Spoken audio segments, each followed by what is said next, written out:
Nayari na si Kiko Barsaga. So, pinagtulungan na. Dahil meron siyang post na ito si Enrique Rason, di umano ay binayaran ang NUP para suportahan si Tambaluslos. Pagkatapos noon, nagsorry si Kiko Barsaga kay Enrique Rason dahil ito raw ay kaibigan ng tatay niya at pinagkakatiwalaan ng tatay niya. Kung ako hindi nagkakamali, tatay niya rin ang naging parte or isa sa mga leaders. Baka nga mataas pa ang na parte nitong kanilang partido. So papaano yan? Kaibigan na naman ito ng tatay mo o partido na naman ito ng tatay mo. So magsosorry ka na naman.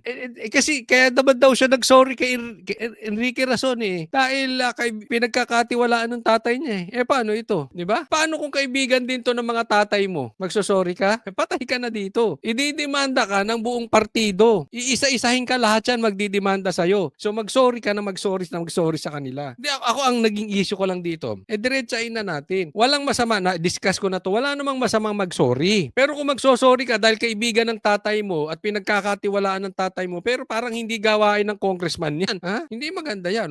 Ayan. Anong kalalabasan nito? Sa tingin nitong mga congressman, ng mga kasamahan mo, uurong ka sa laban. Natakot ka sa demanda ni Rason. Tingin nila duwag ka. Yun yung issue na yan. Tingin niya duwag ka kaya ididemanda ka na ididemanda. Ikikiskis sa pagmumukha mo. Ikikiskis sa taong bayan na eto na naglalabas, na nakikipaglaban di umano sa ghost projects ay duwag. Isang kuting. Meow, meow. Hindi po natin tinitira si dahil galit tayo kay Kiko. Pero sana naman ipaglaban mo. Kasi simple yun Kung binanatan mo si Rason at alam mo na tunay na nagbabayad si Rason, dapat pinandindigan mo. At kung hindi naman nagbabayad si Rason, dapat nagsorry ka dahil sabihin mo, fake news yung sinabi ko. Hindi yun dahil sa kaibigan ng tatay mo. Dapat tumayo ka na sa katotohanan. Gusto malaman ng tao, totoo bang nagbabayad si Rason para suportahan si Tambaluslos? Dapat doon ka na nanindigan. Oo, hindi lang. Wala kaming pakialam kung kaibigan ng tatay mo o katiwala ng tatay mo. Hindi. Papalabasin nila. Meow, meow. Kuting ka talaga. Nag-file ako dahil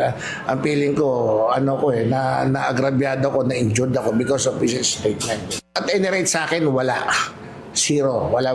Never akong binigyan ng pera ni Mr. Enrique Rason para suportahan si Martin Romualdez. Yan, di mapipilita ka maglabas ng ebidensya ngayon kung talagang binigyan sila.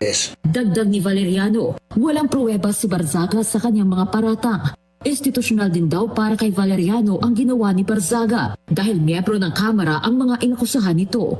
Kaya itutuloy pa rin daw niya ang kaso kahit pa humingi ng Ulitin ko, wala kaming problema, wala kaming kinakapihan kung si Kiko man o itong mga congressman. Hindi po. Ang gusto naming malaman, sabihin mo sa bayan, nagbabayad ba si Rason or hindi? Tapos, wag natin paikutin. Simple lang naman panhin si Barzaga sa kanya.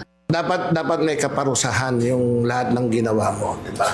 Nauna nang magsampa ng cyber libel complaints sina Razon at Deputy Speaker at NUP Chair. Kasi siya naglabas ng balita, tayo naman wala tayong alam di ba? Hindi naman natin, hindi ko nga alam na involved pala politically si Rason. Di umano, hindi ko alam, wala nga. Hindi ko nga kilala yan pinost niyang ganun. Ngayon, tao nagtataka, totoo ba o hindi? Ganun lang naman. Pero kasi kung may ganun, national concern yun. Issue ng taong bayan yun. Kami, hindi namin masabi, wala naman kami ebidensya. Siya nagsabi, dapat may hawak siyang ebidensya. Hindi lang siya kumuda. Dapat pag kumuda ka, meron ka ng hawak na ebidensya.